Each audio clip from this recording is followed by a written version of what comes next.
बिस्मिल्लाहिर्रहमानिर्रहीम, अस्सलाम वालेकुम। अली सलमान जी टीवी के तमाम नाजरीन को जी स्पोर्ट्स में खुश आमदेद कहता है, जब पीर से लेकर जुमेरात तक रोजाना रात 11:05 पर हम इस महफिल को सजाते हैं आपके लिए और बात करते हैं उस दिन खेले जाने वाले मैचेस या उस दिन से जुड़ी स्पोर्ट्स की खबरों के बारे में। और जैसा कि आपके इल्म में है कि इस वक्त बिग बैश सीरीज जारी है और इस टूर्नामेंट में पाकिस्तान के खिलाड़ियों के साथ जो कुछ भी हो रहा है वो पूरी दुनिया में जो है वो तज़ीक का निशाना भी बन रहा है। साथ साथ बांग्लादेश और आईसीसी के दरमियान जो मामलात हैं वो तादम जो है वो अब तक हल नहीं हो सके हैं और 14-2 से जो है फैसला हुआ है कि बांग्लादेश अगर नहीं आना चाहता तो फिर उसकी जगह स्कॉटलैंड को शामिल किया जा सकता है। और भी दीगर मुद्दे के जिनके हवाले से आज के शो में हम बात करेंगे, लेकिन सबसे पहले प्राइम का फॉर्मेट आज की टॉप स्टोरी।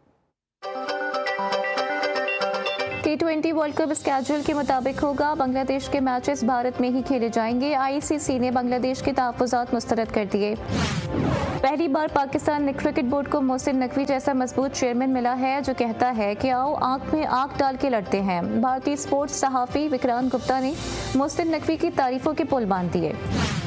अगर सिडनी सिक्सर्स बिग बैश जीतना चाहती है तो बाबर आजम को नॉकआउट मैच में नहीं खिलाना चाहिए। बाबर आजम को ड्रॉप करने की जरूरत है। ऑस्ट्रेलियन लेजेंड मार्क वो। पीएसएल में शामिल नई फ्रेंचाइज का मुकम्मल नाम और लोगो सामने आ गया। नई टीम सियालकोट स्टैलियंस के नाम से इवेंट में शिरकत करेगी। और गोल्डन जुबली कौमी स्नूकर चैंपियनशिप मोहम्मद आसिफ ने जीत ली।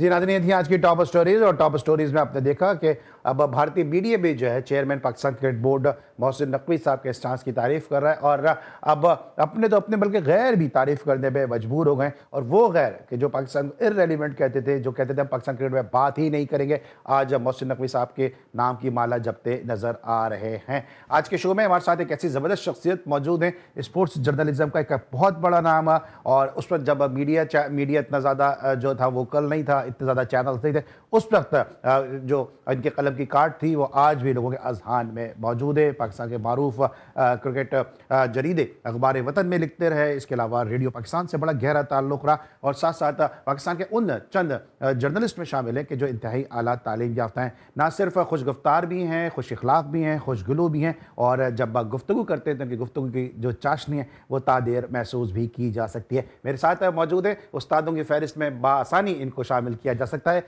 शाहिद हाशमी साहब हमारे साथ मौजूद हैं, शो में खुशामदीद कहते हैं। अस्सलाम वालेकुम शाहिद भाई।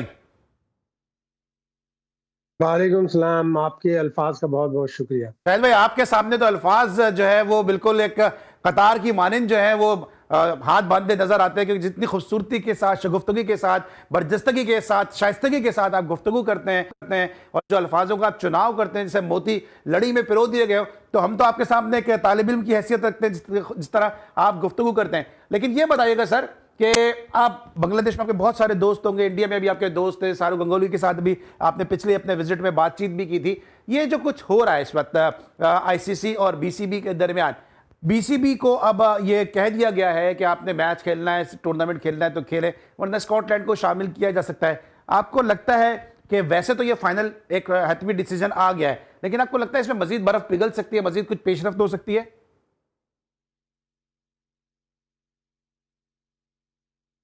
जी शायद भाई, शाहिद भाई के साथ शायद हमारा जो है वो राब्ता हो नहीं सका है और उन तक हमारी आवाज नहीं पहुंच पा रही है। शाहिद भाई, सवाल सुना आपने मेरा? शायद आपको मेरी आवाज आ रही है? जी जी आ रही है। जी जी। अब तो अली लग रहा है मुश्किल है। आज मेरी अभी शाम में जब आईसीसी का ये डिसीजन आया, ऑल दो के डिसअपॉइंटिंग है, आईसीसी को गौर करना चाहिए था। एक मुल्क के तहफ्फुज़ात जो हैं बड़े जेन्युइन है, इसलिए कि आपने उनके एक खिलाड़ी को ये कहकर मना कर दिया कि हम सिक्योरिटी नहीं दे सकते, हालात खराब है दोनों मुल्कों के दरमियान, तो फिर आप 20-22 के स्क्वाड को कैसे सिक्योरिटी दोगे, उनके लिए कैसे हालात सही होंगे? तो ये सारे मसाइल थे, आईसीसी को इसके ऊपर गौर करना चाहिए था। लेकिन आईसीसी ने बोर्ड मीटिंग बुलाई और उसमें बांग्लादेश को बिल्कुल भी सपोर्ट नहीं मिली। जैसे आप कह रहे हैं कि 14-2 से उसको शिकस्त हुई और उसका मौकिफ जो है मुस्तरद कर दिया गया। वो एक वोट भी पाकिस्तान ने उसको दिया, बैकिंग कर रहा था पाकिस्तान, और जो ताल्लुकात पाकिस्तान बांग्लादेश के बेहतर हुए उस हवाले से पाकिस्तान ने उनको बैक किया। मायूस कौन जरूर है, लेकिन बन गली में आ गया था आईसीसी उस हिमाकत की वजह से भारतीय क्रिकेट बोर्ड की, जो उन्होंने 3 जनवरी को की कि उन्होंने आईपीएल तो होनी थी 26 मार्च से, उन्होंने पहले ही वर्ल्ड कप से ये ऐलान कर दिया कि हम मुस्तफिजुर रहमान को नहीं खिलाना चाहते, उसको हटाएं, हमारे हालात सही नहीं है। ये डिसीजन वो उस वक्त ले लेते हम्म। जब बांग्लादेश की टीम T20 वर्ल्ड कप से बाहर हो जाती, या फाइनल के बाद ले लेते, तो ये सारा जो कजिया है, कि जो सारी कंट्रोवर्सी है, वो ना खड़ी होती। ठीक है, लेकिन शायद भाई साथ साथ सिक्योरिटी तो चलो टीम को दे देंगे, लेकिन आप तो खुद टीमों के साथ टूर करते रहे, आप खुद रिपोर्टिंग के लिए जाते रहे कि खाली एक टीम का जो स्क्वाड का मसला नहीं है, बल्कि उनकी फैमिलीज भी साथ जाती हैं, उनके सपोर्टर्स भी साथ टीम के ट्रैवल करते हैं, फिर साथ साथ मीडिया भी साथ साथ जाता है। कितने लोगों को कहाँ कहाँ सिक्योरिटी देगी भारतीय मोदी सरकार, जो वैसे ही आपको पता है कि हिंदू तवा का प्रचार करती है?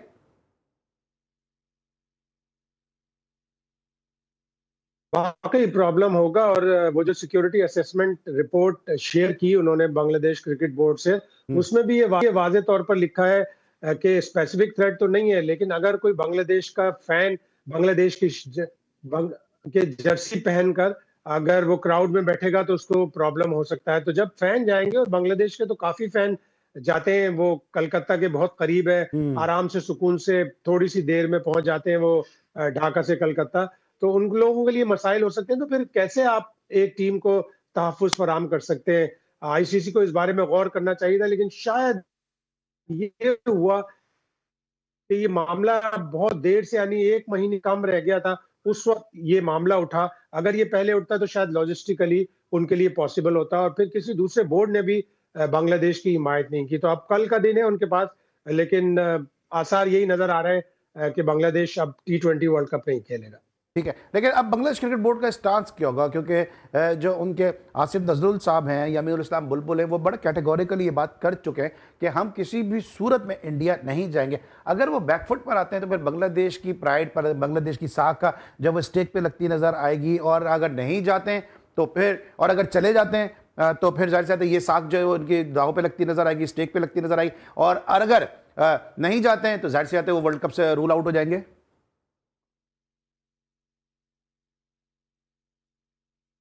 जी शायद भाई। ऑलराइट, एक काम करते हैं, इस वक्त हम ले लेते बिल्कुल हैं ऐसा ब्रेक। ही है, साख भी ब्रेक ले मुतास लेते हैं शायद भाई, और ब्रेक ले लेते हैं शायद हुकूमत भाई। की भी एक साख होती है, हुकूमत की भी एक साख होती है टीम। शायद भाई ब्रेक ले लेते हैं, फिर वापस आते हैं तो जरा जो मेरी जो टेक्निकल टीम है उस पर भी काम कर लेगी कि आपकी आवाज़ जो है वो हम तक दुरुस्त तरीके से नहीं पहुंच पा रही है। इंपॉर्टेंट मुद्दा है, और यही वजह का शायद हाशमी साहब हमारे साथ मौजूद है, दो पे बात करने के लिए। ब्रेक लेंगे, वापस आएंगे और फिर यहीं से कंटिन्यू करेंगे शायद हाशमी साहब के साथ। मिलते हैं छोटे से ब्रेक के बाद।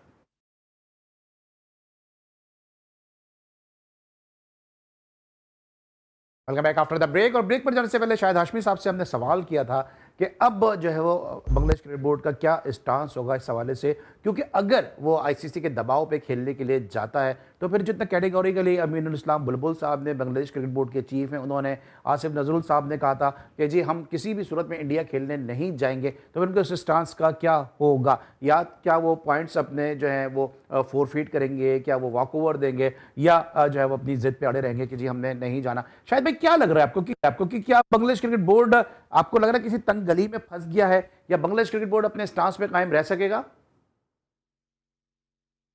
बंद गली तो है उनके लिए, और चूंकि देर हो गई थी, इसलिए आईसीसी ने मना कर दिया कि हम अपना शेड्यूल चेंज नहीं करेंगे। मेरी हुकूमत जो इंटरिम हुकूमत है डॉक्टर यूनुस की, उसके एक एडवाइजर से बात हुई रात में, तो उन्होंने कहा कि किसी भी तौर पर हम भारत जाने के लिए तैयार नहीं है।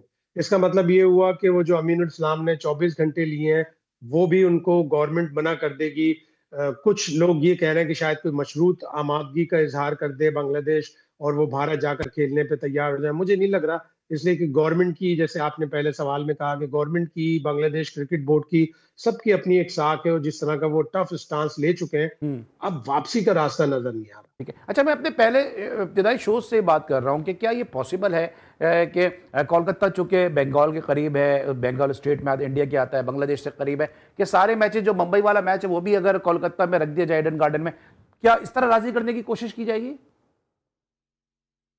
करना चाहिए था, बांग्लादेश को एक ही ऑप्शन भी देना चाहिए था कि भाई हमारा जो नेपाल से हमारा आखिरी मैच है, बाय दैट टाइम हो सकता है कि बांग्लादेश की किस्मत का भी फैसला हो जाए कि वो आगे सुपर 6 में सेकेंड राउंड में जाएंगे या नहीं जाएंगे, सुपर 8 है, सुपर 8 में जाएंगे या नहीं जाएंगे। तो ये एक ऑप्शन भी होना चाहिए था, इसलिए कि बंगाल की हुकूमत है, कलकत्ता है, कलकत्ता पाकिस्तान के लिए भी बड़ा फेवरेट है।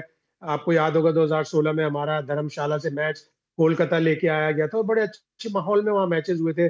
बंगाल की हुकूमत जो ममता बनर्जी की है वो बड़ी अच्छी तरह पाकिस्तान को भी डील करती है, वो बांग्लादेश को भी अच्छी तरह डील कर सकती है। अभी उनके दो लोग, एक रिजवाना चौधरी उनकी सिंगर है, एक उनकी एक्ट्रेस है ईशा, वो दोनों बांग्लादेश से ताल्लुक रखती हैं, वो कलकत्ता में परफॉर्म कर रही हैं। फिर उनके जो अंपायर थे सैकेट शरफुद्दौला, उन्होंने वनडे में अंपायरिंग की है। तो जब ये लोग हो सकते हैं और ये कलकत्ता में रह सकते हैं, तो फिर दूसरे लोगों के लिए, टीम के लिए भी मसला नहीं होना चाहिए था। अभी आखिरी एक अगर बच बच सकता है ये T20 वर्ल्ड कप बांग्लादेश के लिए, तो ये ऑप्शन भी आईसीसी को भी गौर करना चाहिए और बांग्लादेश को भी कहना चाहिए कि हमारा बॉम्बे बॉम्बे वाला जो मैच है नेपाल से वो हटा दे, इसलिए कि Bombay is known for extremism. वहाँ बिल्कुल। शिवसेना की भी हुकूमत है, फिर वहाँ बीजेपी भी शोर मचाएगी, तो वहां से हटाकर कोलकाता ले आए। ठीक है। अच्छा, एक सप्लीमेंट्री क्वेश्चन है कि आप इंडिया गए थे अभी रिसेंट पास्ट में, आपने वहां पे क्या देखा? क्या वाकई इतनी ही नफरत है जितना बीजेपी पोर्ट्रे करती है, या आपको लगता है कि जो लेवल है, जो मार्जिन है, वो नफरत का कम है या इतनी ही है? देखिए 2023 के वर्ल्ड कप से पहले और उसके दौरान इतने हालात खराब नहीं थे। पब्लिक बहुत अच्छी थी। अहमदाबाद में इस कदर क्राउड था, उसके बीच में खड़े होकर टेलीविजन के लिए लाइव शो करना, टेलीविजन इंडियन चैनल के लिए लाइव शो करना इतना मुश्किल साबित नहीं हुआ। कोई शिद्दत पसंदी नहीं थी, कोई ऐसी घूरी हुई नजरों से नहीं देख रहे थे, या किसी ने भी कभी कोई ऐसी बात नहीं की। लेकिन ये मई में जो भारत को इबरतनाक शिकस्त हुई है, वो उनको हजम नहीं हो रही। और उनके अच्छे पढ़े लिखे लोग भी अब आपकी कॉल का जवाब नहीं देते, अब आपके मैसेज का जवाब नहीं देते, और थोड़े से रूठे रूठे नजर आते हैं। तो मई 2024 के बाद, मई 2025 के बाद से हालात काफी बदले। ये हालात इतनी तब्दील हो गए, तो फिर कैसे पॉसिबल है कि बांग्लादेश की टीम जा रही है, उनके प्लेयर जो है को सपोर्ट करने के लिए टीम को जर्सी नहीं पहन सकते, उनका मीडिया को कौन प्रोटेक्शन देगा, उनके सपोर्टर्स को कौन प्रोटेक्शन देगा? एक बहुत बड़ा सवाल, ये निशान नहीं है। फिर इन तमाम तर हालात में कोई टीम किस तरह फ्री ऑफ माइंड होकर परफॉर्म कर सकती है? बिल्कुल नहीं कर सकती। हालांकि बांग्लादेश की टीम अच्छी है, उनके पास स्पिनर्स अच्छे हैं, उनके पास फास्ट बॉलर्स अच्छे हैं, और वो अच्छा कर सकते थे। पिछली दफा भी वो सुपर 8 में गए थे।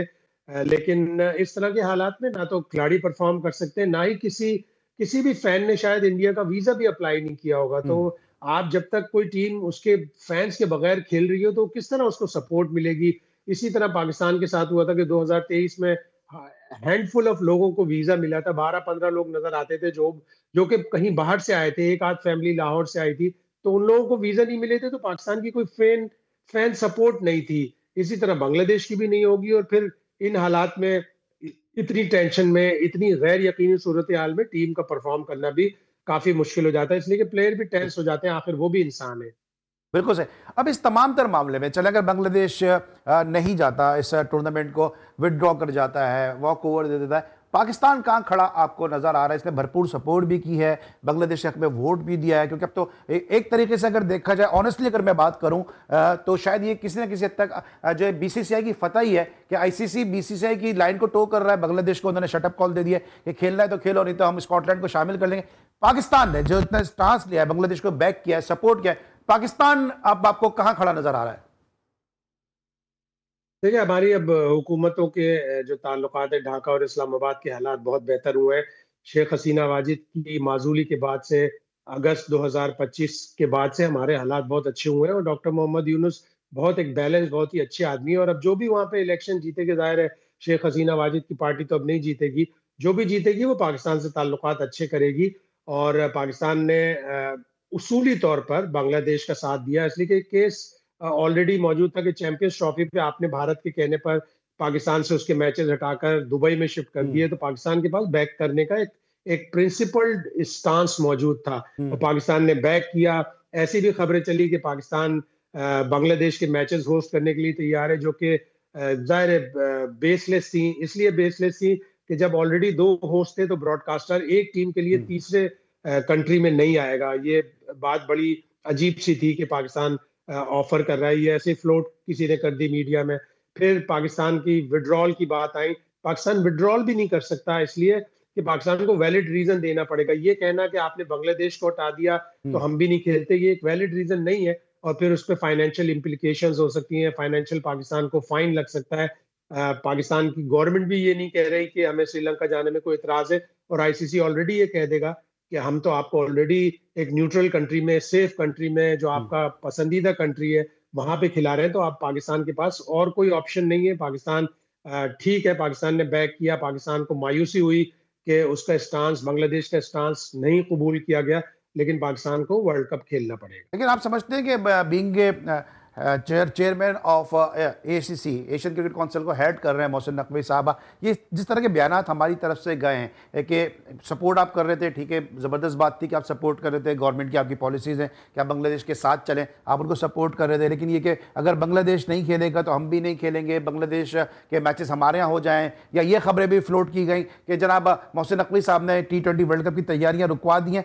थोड़ा सा एडवाइजर्स ने भी थोड़ा सा, पाकिस्तान क्रिकेट बोर्ड के जो एडवाइजर्स हैं उन्होंने भी थोड़ा सा काम खराब किया इसमें, पाकिस्तान को बैकफुट पे लाने में। आना पड़ा पाकिस्तान को बैकफुट पे, लेकिन मैं समझता हूँ पाकिस्तान ने अपने कार्ड्स बड़ी होशियारी से खेले। कहीं पे भी पाकिस्तान ने ऑफिशियली कोई स्टांस नहीं दिया। पाकिस्तान क्रिकेट बोर्ड का कोई प्रेस रिलीज नहीं आया, पाकिस्तान क्रिकेट बोर्ड के किसी तर्जुमान ने या चेयरमैन ने खुद आके कुछ नहीं बोला। उन्होंने कहा हम बस सिर्फ खामोशी से बांग्लादेश को बैक करते रहेंगे। इसलिए कि एशिया कप के मामले में भी बांग्लादेश ने, आपको याद होगा, बड़ा अच्छा पाकिस्तान को सपोर्ट किया था। तो एशियन ब्लॉक को थोड़ा सा यूनाइट करना पड़ेगा, एक आध मुल्क को और। अगर जैसे श्रीलंका हो गया या साउथ अफ्रीका हो गया, साउथ अफ्रीका खुद पाबंदियों का शिकार रहा है इंटरनेशनल क्रिकेट में, नस्ल परस्ती की वजह से, जो उसकी पॉलिसी थी, जो बाद में उसने तर्क कर दी। तो ऐसे दो तीन मजलूम मुल्कों को साथ देना चाहिए था बांग्लादेश का, लेकिन अफसोस है कि जो इंटरनेशनल क्रिकेट के मेंबर बोर्ड्स हैं, वो सारे के सारे भारत के दबाव में होते हैं, भारत के पैसे के दबाव में होते हैं, और उन्होंने इसी वजह से बांग्लादेश को सपोर्ट किया। अब आखिरी सवाल है मेरा, इस तमाम तर मुद्दे को फिर वाइंड अप करेंगे, कि क्या दीगर ममालिक तैयार हो जाएंगे? क्योंकि जाहिर सी बात है, वर्ल्ड कप है, हर टीम ने दूसरी टीम को सामने रख के तैयारी की है, टीमों ने तैयारी की है बांग्लादेश को सामने रख के। सडनली आप स्कॉटलैंड को लेकर आ जाते हैं, तो या कोई और ऑप्शन लेकर आ जाते हैं, क्या दीगर ममालिक तैयार हो जाएंगे? क्या वो इस सवाल से कोई एतराज कर सकेंगे? नहीं, एतराज तो अब नहीं करेंगे। जाहिर है, उन्होंने वोट दिया है, उनके बोर्ड ने वोट दिया है, तो एतराज तो नहीं करेंगे। उनके लिए तो अच्छा है। बांग्लादेश खतरनाक टीम थी, बांग्लादेश हट जाएगी, स्कॉटलैंड आ जाएगी, जो यूरोपियन क्वालिफाइंग जोन से ही क्वालिफाई नहीं कर सकी थी, और इटली उस जोन से क्वालिफाई कर गई। तो वो तो कहेंगे चलो ठीक है, विन विन सिचुएशन है उनके लिए, कि स्कॉटलैंड रिलेटिवली इन कंडीशंस में जो श्रीलंका और इंडिया की होंगी, ज्यादा आसान टीम साबित होगी, बांग्लादेश ज्यादा टफ साबित ठीक है, होगी। ऑलराइट है। इस तमाम तर मुद्दे पे आपने सुनी शाहिद हाशमी साहब की गुफ्तगू, इन डेप्थ एनालिसिस आपने सुना शाहिद भाई का। ब्रेक, और जब ब्रेक के बाद वापस आएंगे तो कुछ बात करेंगे पाकिस्तान के स्क्वाड के हवाले से, क्या पाकिस्तान का स्क्वाड होगा, और जिस तरह बिग बैश में पाकिस्तान के सुपरस्टार्स परफॉर्मेंस दे रहे हैं, क्या उसको देखते हुए वर्ल्ड कप में इनकी जगह बन सकेगी? मिलते छोटे से ब्रेक के बाद।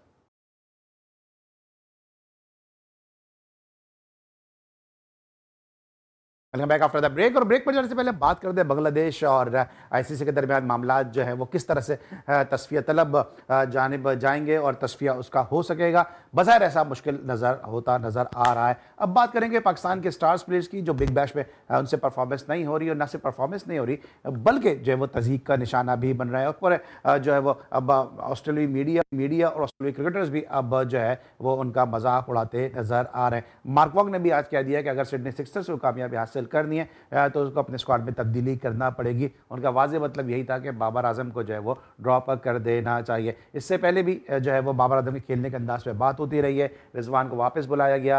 इससे पहले भी जो बाबर आजम को आउट करने के बाद जो है बॉलर ने जो है वो उनका मजाक उड़ाया, फिर शाहीन को बॉलिंग से भी रोक दिया गया। लेकिन दूसरी तरफ जमान और हारिस रऊफ जो है वो अच्छा परफॉर्म करते नज़र आ रहे हैं। शायद भाई, जिस तरह ये हम बात कर रहे हैं अपने मुख्तलिफ शोज़ में इब्तिदा से कि बाबर आजम और रिजवान ने वर्ल्ड कप से पहले जिस लीग को चूज़ किया है, आपके ख्याल में उनका कुछ गलत फैसला हो गया? क्योंकि मुश्किल तरीन लीग है, सलाहियतों के लिहाज से ग्राउंड्स भी बड़े जो न बाबर बल्कि रिजवान को भी सूट नहीं करते हैं। बिल्कुल ऐसा ही है। उन्होंने तो इंतखाब नहीं किया, बल्कि बिग बैश लीग ने बाबर आजम का और लेकिन रिजवान सर, का मना भी तो इंतखाब कर किया। सकते थे ना कि शायद आप इतना आपको पोटेंशियल ही नहीं है कि आप उस जाके कोई नहीं, कॉम्पिटिटिव लीग में खेलें। आते पैसे किसी को बुरे लगते हैं अली, आते पैसे अगर अच्छे पैसे मिल रहे हो तो वो तो किसी को भी बुरे नहीं लगते। हाँ। लेकिन उम्मीद कम थी कि ये दोनों वहां चल पाएंगे, इसलिए कि आज से सालों पहले लैन हटन ने बड़ा मशहूर जुमला कहा था कि ऑस्ट्रेलिया के ग्राउंड हार्ड होते हैं, पिचेस हार्ड होती हैं, लोग हार्ड होते हैं, प्लेयर बड़े हार्ड होते हैं, तो आपको आपको हार्डर होना पड़ता है अगर आपको वहां कामयाब होना है। तो ये दोनों हार्डर साबित नहीं हुए, स्पेशली रिजवान ने तो बहुत ही मायूस किया, हालांकि वो इससे अच्छे प्लेयर है। उनकी एक आदत है T20 की कि वो शुरू की 15-20 बॉलें बहुत सुकून से खेलते हैं और आखिर में जाके मार के अपना स्ट्राइक रेट थोड़ा बेहतर कर लेते हैं। ये चली नहीं बिग बैश में मेलबर्न रेनिगेट की तरफ से, और एक मैच में उन्हें बड़ी हजीमत का सामना करना पड़ा कि रिटायर्ड आउट हो गए और उन्हें विल सदरलैंड ने बुला भी लिया। ऑल्दो कि ये बड़ा कॉमन होता जा रहा है कि रिटायर्ड आउट ले लेते हैं प्लेयर, खुद या तो ले लेता है कि मुझसे नहीं खेला जा रहा है, या उसकी मैनेजमेंट उसे बुला लेती है। फिर बाबर आजम के साथ एक वाकया हुआ, स्टीव स्मिथ ने सिंगल नहीं लिया, अगले ओवर में उन्होंने पावर सर्ज लेके 32 रन लूट लिए और अपनी टीम को जितवा दिया। अब मार्क वो कह रहे हैं कि बाबर आजम को नहीं खिलाना चाहिए। तो आपकी परफॉर्मेंस 11 मैचों में 202 रन, 103 का स्ट्राइक रेट, जो कि बाबर आजम आजम जैसे प्लेयर को सूट नहीं। बाबर आजम जब इनिशियली आए थे 2019 में, उन्होंने 2 सीजन खेले वाइटैलिटी ब्लास्ट के लिए, और 2 मैचों के बाद उनको जेस कर ने, जो समरसेट के कोच थे, उन्होंने बुला के कहा कि मेरे यहाँ ये स्ट्राइक रेट नहीं चलेगा। तो अगर आप दो सीजन देखें वाइटैलिटी ब्लास्ट के, तो बाबर आजम ने वहां रिमार्केबली 146 के स्ट्राइक रेट से खेला था। लेकिन जाहिर है वाइटैलिटी ब्लास्ट का और बिग बैश का कोई कंपैरिजन नहीं है। वहां पे प्ले बॉलर इतने इतने जबरदस्त नहीं होते जितने ऑस्ट्रेलिया में होते हैं। तो दोनों प्लेयर के लिए बड़ी बुरी रही। और हारिस रऊफ ने बहुत अच्छी, आज उनकी टीम भी बाहर हो गई। मेलबर्न स्टार वो वाहिद टीम है जिसने कभी बिग बैश नहीं जीता, आज भी वो बाहर हो गए। रेन शॉर्टेंड मैच था, लेकिन हारिस रऊफ की कारकर्दगी जबरदस्त रही कि 20 विकेटें उन्होंने ली 11 मैचों में, जो कि आउटस्टैंडिंग है। बिल्कुल, उनको गोल्डन आर्म अवार्ड भी हारिस रऊफ को दिया गया। लेकिन आप समझते हैं कि बाबर आजम जब यहाँ पे हम देखते हैं, जिससे मुझे याद है कराची किंग्स के 10 में से 9 मैचेस जो है कराची किंग हार गई। बाबर आजम ने शर्जील को नीचे कर दिया, बाबर आजम ने साहबजादा फरहान को नीचे कर दिया। वसीम अकरम उस वक्त कराची किंग के साथ एसोसिएट थे, वो बाउंड्री लाइन के करीब पहुंच गए बाबर आजम को समझाने के लिए। फिर जलमी से बाबर आजम खेले, उनसे वहां पे परफॉर्मेंस नहीं। जब यहाँ पे T20 में उनसे परफॉर्मेंस नहीं हो रही, तो इतनी कॉम्पिटिटिव लीग में कैसे बाबर आजम से परफॉर्मेंस हो सकती है? और वर्ल्ड कप से पहले बाबर आजम ने इस लीग में शिरकत करके अपने भी पाकिस्तान के स्क्वाड में जगह को जो है वो थोड़ा सा दांव पे लगाया, और साथ साथ सिलेक्टर्स के लिए भी मुश्किल कर दी कि वो किस तरह से इस बैटिंग पे जो उनको स्क्वाड में शामिल करें। थोड़ी सी कंडीशन अली हमें कंपेयर करनी पड़ेंगी। वो कंडीशंस ऑस्ट्रेलिया की बहुत डिफरेंट है, और जहां पे वर्ल्ड कप होगा, स्पेशली पाकिस्तान के मैचेस श्रीलंका में होंगे, वो बाबर आजम को बड़ा सूट करेंगी। अगर इतना दम है हमारे सिलेक्टर्स में, हमारे माइक हैसन में, तो बाबर आजम को ड्रॉप करके हसन नवाज और नाफे दोनों को टीम में शामिल कर ले, या अब्दुल समद को कर ले। लेकिन ऑलरेडी बीच में नाम तो जा चुका है बाबर आजम का। नाम बड़ा है, आउटसाइड प्रेशर बहुत होता है, आउटसाइड नॉइज बहुत होता है। उसी की बुनियाद पर माइक हैसन को सेलेक्ट करना पड़ा उन्हें, बाबर आजम को साउथ अफ्रीका की सीरीज के लिए, फिर ट्राई सीरीज के लिए। ऑल्दो कि जब एशिया कप का स्क्वाड अनाउंस हुआ था, तो उस वक्त माइक हैसन ने ऑन रिकॉर्ड प्रेस कॉन्फ्रेंस में आके कहा था कि बाबर आजम को एशिया कप में हम इसलिए नहीं ले जा रहे हैं कि उनके पास बिग बैश की एक अपॉर्चुनिटी होगी, वहां जाके परफॉर्म करे। लेकिन आउटसाइड नॉस पे उन्होंने पहले ही सिलेक्ट कर लिया। और आपको याद होगा शायद में कि आमिर मीर साहब जो पाकिस्तान क्रिकेट बोर्ड के डायरेक्टर मीडिया हैं, उन्होंने भी बाबर आजम के लिए कहा था कि तो T20 के प्लेयर ही नहीं है। अचानक से बाबर आजम इतनी तमाम तर बातों के बाद फिर जो है वो स्क्वाड का हिस्सा बन जाते हैं और उनसे परफॉर्मेंस नहीं होती। तो आपको नहीं लगता कि गलत प्रेसिडेंट हम सेट कर रहे हैं कि हम मीडिया के प्रेशर पे या स्पॉन्सर्स के प्रेशर पे या पब्लिक डिमांड के ऊपर जो है वो प्लेयर खिला रहे हैं, और टीम का कॉम्बिनेशन पूरा का पूरा कॉम्बिनेशन डिस्टर्ब हो रहा है क्योंकि सलमान आगा सिमिलर फैशन के प्लेयर हैं? बिल्कुल ऐसा ही है। अब सलमान आगा ने आखिरी T20 में दम्बुला में जो 3 नंबर पे बैटिंग की, जबरदस्त बैटिंग की। लेकिन बाबर आजम के आने पर क्या वो 3 नंबर पे बैटिंग कर सकेंगे? नहीं कर सकेंगे। तो आपको देखना पड़ेगा, सोचना पड़ेगा। लेकिन अभी तक तो यही नजर आ रहा है कि बाबर आजम वर्ल्ड कप के स्क्वाड का हिस्सा होंगे, और माइक हैसन ने भी यही यही सोचा है, यही फैसला किया है। तो खराब तो होगी पाकिस्तान की स्ट्रेटजी कि बाबर आजम, और अगर बाबर आजम को इन कंडीशंस में भी अगर बाबर आजम अच्छा परफॉर्म नहीं कर सकेंगे, तो फिर तो T20 के दरवाजे उनके ऊपर मेरा ख्याल है बंद हो जाएंगे। उम्मीद यही की जा सकती है कि श्रीलंका की कंडीशंस बाबर आजम को सूट करेंगी। अल्लाह करे कि वो जिस तरह बिग बैश में मायूस होकर आएंगे, अगर उन्हें कहीं खुदा न खास्ता ड्रॉप कर दिया आखिरी मैच से, जो एलिमिनेटर होगा सिडनी सिक्सर्स के लिए, उसमें से ड्रॉप कर दिया, तो और उनका कॉन्फिडेंस लो होगा। लेकिन T20 वर्ल्ड कप में सिर्फ एक ही प्लस पॉइंट है उनके लिए कि कंडीशन उन्हें सूट करेंगी। लेकिन आप समझते हैं कि पाकिस्तान का फिर टॉप ऑर्डर जो है बहुत ज़्यादा डिस्टर्ब हो जाएगा? साइम वैसे ही जो है वो बैट्समैन कम, बॉलर ज़्यादा बन चुके हैं। फिर साहबजादा फरहान का भी आप उन पर ट्रस्ट नहीं कर सकते हैं कि वो लंबी इनिंग खेलेंगे। दूसरी तरफ अगर हम इंडिया को देखते हैं, आज भी अगर आप देखें तो 85 रन की इनिंग खेली है अभिषेक ने, और 6 ओवर में 68 रन का ओपनिंग स्टैंड फराम किया, 235 रन इंडिया ने कर दिए नागपुर में खेले गए मैच में। दूसरी टीमें इस तरह से तैयारी कर रही हैं। ठीक है, चले श्रीलंका में अगर उनके मैचेस होते हैं तो 235 नहीं करेंगे क्योंकि उस जैसी नागपुर जैसी विकेट नहीं होगी, लेकिन कम से कम 180 190 पे तो जाने की कैपेसिटी है, टेंडेंसी है इंडियन टीम के पास और दीगर टीमों के पास। बिल्कुल है। और दो तीन टीमें जैसे इंग्लैंड की है, इंडिया की है, न्यूजीलैंड है, ऑस्ट्रेलिया है, इवन साउथ अफ्रीका भी, ये बिल्कुल अलग ही तरह से T20 क्रिकेट खेल रहे हैं और हम बिल्कुल T20 क्रिकेट अलग ही तरह से खेलते हैं। हमने श्रीलंका की जो 3 मैच की, दो दो हुए, 3 नहीं हुए, उससे पहले हमने 34 मैच खेले थे 2025 में। उसमें हमने 23 जीते, 11 हारे। और अगर आप उसमें अंदाजा लगाएं तो हमने ज्यादातर छोटी टीमों को हराया। जो हमने 5 मैच स्ट्रॉन्ग टीम न्यूजीलैंड से खेले वो हम 4-1 हार गए। जो हमने 3 मैच इंडिया से खेले वो 3 के तीनों हम हार गए। हमने 11 में से जो मैच जीते, हमने जो 23 मैच जीते उसमें हमने 11 मैच में टारगेट चेस किया, लेकिन हमारा हाईएस्ट टारगेट एक ही था जो 200 प्लस हमने ऑकलैंड में चेस किया था, हसन नवाज की एक जबरदस्त इनिंग्स की बदौलत। वरना हम टारगेट फंसे रहे 140 145, जहां हमें 170 180 का टारगेट मिलता था वहां हम फंस जाते थे।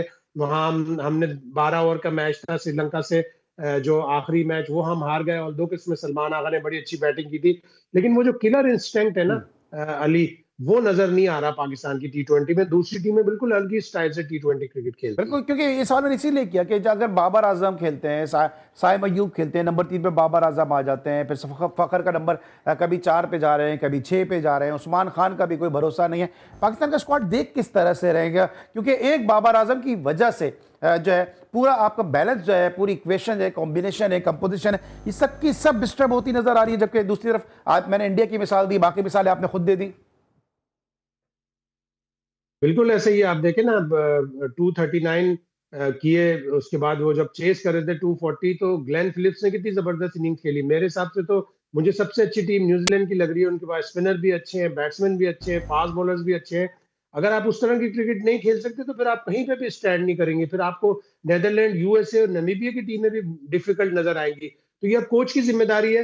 वो अपनी आंखों से, अपने एक्शन से बताएगा बाबर आजम को कि देखो, अगर आपने 3 नंबर पे खेलना है, अगर आपने हर मैच खेलना है, तो फिर आपने 103 या 110 के स्ट्राइक रेट से नहीं खेलना। मुझे चाहिए 140 150 का स्ट्राइक रेट। और फिर बाबर आजम को खेलना पड़ेगा। उनमें एबिलिटी है, लेकिन वो जो जिस तरह से वो खेलते आ रहे हैं, वो एक कंजर्वेटिव उनका स्टाइल बन गया। उस हिसाब से खेलेंगे तो शायद फिर T20 वर्ल्ड कप में हम देखेंगे कि माइक हैसन को एक बड़ा सख्त डिसीजन लेना पड़ेगा कि वो बाबर आजम को बेंच पे बिठा के ठीक रखे। है, आपको लग रहा है कोई नए चेहरे शामिल हो सकते हैं, अब्दुल समद शामिल हो सकते हैं, अब्बास आफरीदी को पता नहीं क्यों शामिल नहीं किया जा रहा, फिर साथ साथ मां सदाकत परफॉर्म कर रहे हैं। अब तो कुछ लोग आगे बढ़ के समीर मिन्हास की भी बात कर रहे हैं। क्या लगता है कोई कुछ सरप्राइज एलिमेंट होगा, कोई नए चेहरे शामिल हो सकते हैं?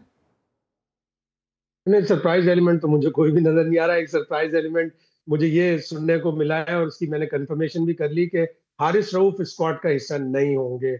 माइक हैसन जो एशिया कप का फाइनल था उसके बाद से नाराज हैं और उन्हें ये अंदाजा हो गया कि वो क्रूशल ओवर्स नहीं करा पाते। ऑल्दो कि जिस तरह उसने बिग बैश में बॉलिंग की है, वो एक विकेट टेकिंग बॉलर है, वो रन्स लीक करता है। लेकिन अगर 4 ओवर में 45 रन देकर कोई मुझे 3 आउट करके दे दे तो मैं ऑलवेज उसको खिलाऊंगा अपना मैच। ठीक है। और अगर कोई 4 ओवर में 50 रन देकर 4 आउट भी कर देगा तो मैं उससे अगला मैच खिलाऊंगा, इसलिए कि वो मुझे 4 आउट करके दे रहा है। और आजकल 10-12 का अगर इकोनॉमी किसी बॉलर ने दिया, उसने 3-4 विकेट ले ली तो एक्सेप्टेबल है। ठीक है, ये सुनने को मिल रहा है। और तो कोई लेकिन सर आप सरप्राइज समझते एलिमेंट हैं नहीं मिल रहा। कि मां in the Sadaqat, absence of the Haris Rauf और शाहिन शाह अफरीदी की फिटनेस का कुछ पता नहीं है कि किस हद तक वो फिट होंगे, पाकिस्तान का बॉलिंग अटैक थोड़ा सा जो इनएक्सपीरियंस हो जाएगा। इनएक्सपीरियंस भी हो जाएगा, वीक भी हो जाएगा। ज़ाहिर है आपको इम्पैक्ट बॉलर तो चाहिए होता है। और हारिस रऊफ, शाहीन शाह अफरीदी आपके इम्पैक्ट बॉलर हैं। हारिस रऊफ जिस तरह विकेट लेता है, ठीक है, उसको सीखना चाहिए कि उसने 3-4 बड़े क्रूशल मैचेस में पाकिस्तान को वो बॉलिंग करके नहीं दी जिससे एक्सपेक्ट कर रहे थे। यूएसए का मैच देख लें, सुपर ओवर देख लें, फिर उसके बाद क्या कहते हैं, सुपर ओवर तो गालिबन मोहम्मद आमिर ने किया था। यूएसए वाला आखिरी मैच, आखिरी ओवर, 20वां ओवर, आखिरी ओवर, एशिया कप का एक मैच, एशिया कप का ये फाइनल। तो बहुत से मौके पर क्रूशल ओवर कराते हुए उसने पाकिस्तान को लेट डाउन किया है। सीखना पड़ेगा ठीक उससे। है। और फिर अगर आप उसकी जगह सलमान मिर्जा को लेते हैं, उसने भी इम्प्रेसिव बॉलिंग की है। सलमान मिर्जा और मेरा ख्याल है मोहम्मद वसीम जूनियर में टाई होगी कि दोनों में से कोई एक ठीक है। जाएगा। आप अब्बास आरफीदी आपको नजर आ रहे हैं, जमान खान आपको नजर आ रहे हैं, आप समझते हैं कि पाकिस्तान के स्पिन को मजबूत करने के लिए उस्मान तारिक को जो है वो इंडक्ट करना चाहिए? उस्मान तारिक को तो रखना पड़ेगा, ऑल्दो के रिस्की होगा उसको पहले 2 मैच चाहे आप ना खिलाएं, इसलिए कि आप पहले 2 मैच खिलाएंगे और कहीं एक्शन रिपोर्ट हो गया तो फिर वो इंडिया का क्रूशियल मैच आप उसे नहीं खिला सकेंगे। आपको उसको इंडिया के मैच में मैदान में उतारना पड़ेगा, हम्म। टीम के साथ लेके लेके जाएं। और पाकिस्तान को जाहिर है स्पिनर्स की ज्यादा जरूरत है। इंडिया ने जो स्क्वाड अनाउंस किया है उसमें 5 स्पिनर मौजूद हैं, तो वो अपनी स्ट्रेंथ पे खेलते हैं, उनकी स्पिन जो बॉलिंग है उनकी स्ट्रेंथ है। उस्मान को रखना पड़ेगा पाकिस्तान टीम को, लेकिन साथ ही साथ ये भी देखना पड़ेगा कि इम्पैक्ट बॉलर्स है पाकिस्तान के पास या नहीं। और जिस तरह भी आपने समीर मिनास की या मां सदाकत की बात की, तो थोड़ा सा अर्ली होगा।